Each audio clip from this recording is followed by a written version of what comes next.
Okay, what an adaptation is when you take a work of a piece of work from another medium, and it could be a novel, it could be a play, it could be a newspaper article, it could be a song even, or in the case of 1964, Sex and the Single Girl, just a title. And you take that and you adapt it to the needs of a screenplay. And this is where we always get into trouble, because ironically, the better a book is as a piece of literature, the less likely it is to make a good movie. Let's take, for example, a picture like The Great Gatsby. It's been made 3 times, and all 3 adaptations are in one way or another unsatisfying vis-a-vis the novel. Let's take an example of a book, on the other hand, that's a piece of trash, that's a piece of garbage, or at least was considered to be at the time, such as The Godfather. Yet that foundationally made a great movie. Same with Jaws. And the 1970s, in fact, was a great flowering of being able to take pieces of literature that were potboilers and turn them into great movies. And it's because they're very emotional, they're very direct. And screenplays are, by definition, very direct. And they work on people's emotions. Well, the first thing everybody needs to know is that when you look at what a book is, it speaks to its readers through thought. You're reading the pages, it's going through the mind, and this is the central processor for what it is you're doing. With a play, a stage play, for example, your processor is your ears, and it's all through hearing. It's the dialogue through which all story is communicated. But you don't say, I think about a TV show, or I think a movie, and you don't say, I listen to it. You say, I watched it. It's a visual medium. So film and television shows are all built around creating a situation of some visual exciting element or something visually articulate that allows you to feel like you're emotionally there. And all the emotions are articulated through visuals. You could have a long speech by somebody in a book and have somebody go off on a thought. But in a movie, 9 times out of 10, what you'll get is a look. And they'll look at somebody in the eye. And it's worth more than 1,000 words, especially in a movie, because you're looking at something on a 30-foot by 40-foot screen, huge, so you can get right up in their face. And so it's about, when you want to write something that can be developed into other mediums, you write for your medium and write to be digested in the way that a book needs to be digested through the brain. But when you're writing for film, or you want something that's adaptable to film, you have to think of it in ways that, okay, how is this cinematic? How would this be more visual? Can this story have a visual life of things and going places that make sense, so that when they're going to these places, it's really telling a story? And think visually. And you know, if you're thinking about, well, what's the difference then between television and feature film, then the question you'd ask yourself, is your book more about a plot or a character? The thing about movies is that they sell movies to us based on genre and plot. What is this big, exciting thing that's going to happen that we want to see happen on this giant screen? Television, the stories change every week. So we're following a character, and you want a character who's dynamic and does things that are visually exciting. And so if your story is really about how a character grows and less than about some major act or thing that happens, then you know whether to go with television or film. When I've taught screenwriting, I usually try to advise my students that compared to a novel or a book, a screenplay is like a haiku poem. It can support very little weight. I don't think a lot of people realize that. And it's the American screenplay, basically, because it can only be maybe an hour and a half, 90 minutes, and you can't really stuff it full of a whole lot of things, you know. I was just thinking about the French film Children of Paradise, which a lot of people don't know, but I think it's a 3 or 4 hour film. So it kind of stretches on, and then they have that luxury of being like a novel, because they're really able to take the audience on a journey with multiple characters and really get involved in theme and really echoing back to that theme, and it's very pleasurable. It's just like reading a novel. But in American society, with our films, we stick pretty closely to structure, to the tried and true structure. So we're going to have the plot, we're going to follow plot points, there's going to be a midpoint, then there's going to be a climax, turnaround where everything is lost, and then they're going to push the heroes either to resolution or they lose everything. So, there's and that's just one genre, you have, romantic comedy and that sort of thing. So I would say the structure of the film, it just doesn't support a lot of weight. You can do some things with it, and you can definitely adapt novels into screenplays. And sometimes they lose something, sometimes they don't. I think the most closely successful adaptations of a novel come when they stick very closely to the novel. They might even have a narrator sometimes, like speaking the internal thoughts, because that's really one of the main differences. Is can you hear the inner workings? How psychological is this film compared to the novel? So once you get into the novel, you have much more opportunity for multiple themes and multiple characters. You can interweave subplots, and you can have a richness in the tapestry.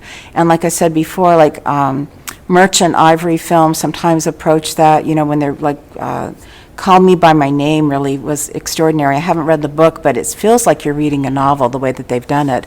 And they've made that, the film has given it a richness in terms of visual and in terms of characterization that I would have to read the book. But, it felt like I was reading a novel to watch that film. So sometimes it's very close together, sometimes it's very far apart. Story editing, when it comes to adapting books to screen, is really going through the book first and really picking out all the major elements that need to be incorporated. Books, obviously, they can go into so much detail that's just not really relevant in filmmaking. Not to say it's not relevant, but it's not going to translate the same. And so story editing, when you go, is really going through picking out what the heart, the core, what I like to call of the story, and kind of lining that out, and then basically conceptualizing how that will work in the visual medium. So that process is different for every book, and it can sometimes require very drastic changes to the source material. And I'm sure everyone has, seen a movie that they've also read the book and they're exasperated because it's so different.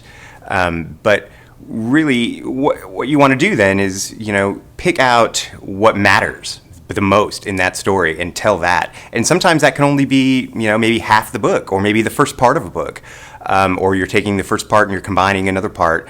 And it's really the process of translating what's on the page into the visual medium, which can be very tricky sometimes. Sometimes you have to merge characters. Sometimes you have to collapse entire events.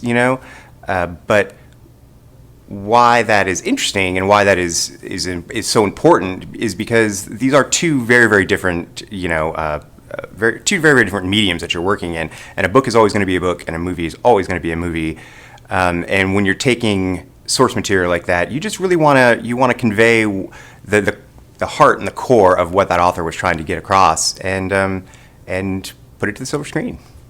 The number one most important thing that I look for when reviewing books for potential film and television adaptation is a well-developed story with really strong characters. So when you think about a film, what we're watching is something visual. We're watching a person going on a journey, and that journey can look like anything. It can be a very clear-cut journey. It can be an emotional journey. But what we want is a story that we understand and that has it has a strong character that we're able to follow. Twists, turns, worlds we haven't seen before, fresh takes on familiar genres, these are all things that are attractive to Hollywood. There are a lot of cynical executives in Hollywood who think that there are no new ideas, but there are even more executives in Hollywood who are excited for all of the new ideas that are out there. And that's something that as entertainment and media is spanning across the globe and reaching more and more people, it's not a form of entertainment that is just limited to people who can afford to go to the movies or can afford to have a television and cable subscription at home.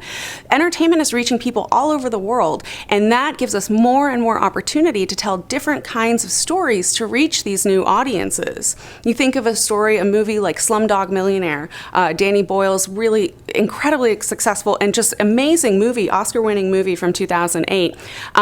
That's a story that on its surface most people wouldn't, the average suburban moviegoer in the US wouldn't necessarily have a lot in common with a young boy who grew up in the slums of Mumbai. But that story was a journey, and it was about a hero trying to overcome, and he was trying to win something, and that was a relatable story. And so there are so many stories like that come from around the world, and Hollywood is eager and hungry for different stories. We want to see new things. We want to see action and adventure. We want to see children's programming. We want to see the Star Treks and all of those things that we've seen before. But there's room for everything. There's room for great stories, no matter what they are. So something that's fresh, but is well developed, has great characters, and is something that we just haven't really seen before, those are things that we really look for. Stories that will reach wide audiences, whether that is, reaching an underserved market, an underrepresented market, or whether it's just a very relatable story about a hero. For instance, Jennifer Lawrence's character in The Hunger Games, she's a young teenage girl, and she's tasked with essentially saving the planet.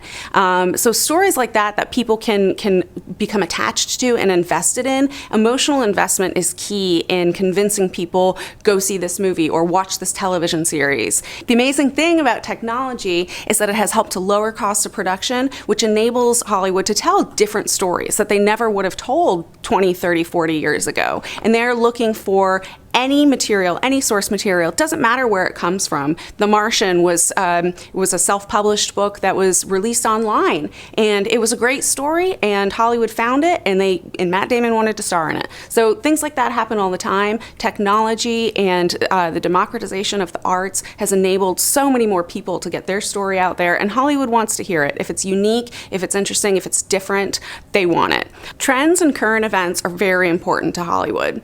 Entertainment is a reflection of who we are, of our culture, of changing attitudes, changing values, and Hollywood wants to bring entertainment to people that they want. It is first and foremost a business, so they want to create content that consumers are going to want to consume. And so Hollywood really takes its cues quite often from what's going on in the world, around us. If you're with a major publisher, one of the traditional New York publishers, although they're not all in New York anymore, but if you're with one of them, typically they will have a relationship with literary agencies in Hollywood. Or if you have an agent as an author, your agent may have a tie to an agency in Hollywood, either as an individual or the agency your agent is affiliated with may have a tie. So you can push them, the publisher or the agent, to reach out to their partners and say, hey, consider this book, and send them all the marketing materials they might have for it. Again, even if your publisher doesn't do that, and even if you don't have a New York publisher, if you have an agent, your agent can likely do that. Failing all that, it becomes harder. These days, lots of books are self-published or indie press published, small press, don't have those kinds of long-term built-up connections. You have to explore ways of getting your book noticed.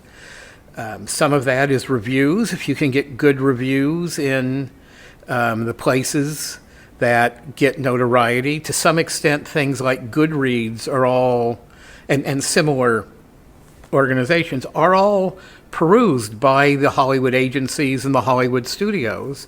And if you can get a lot of good press, if you can get a New York Times review or, USA Today or all those kinds of things, those are all looked at by the studios. What's out there, what's getting traction among people, they'll look at those. Again, failing that, you have to see if you can find, if you can meet people at studios, if you can communicate with them, if you can find a famous actor or director who you happen to know or who is a fan of your work, then maybe you can go that way and say, hope they'll be interested. There's a lot of different routes, but none of them are easy.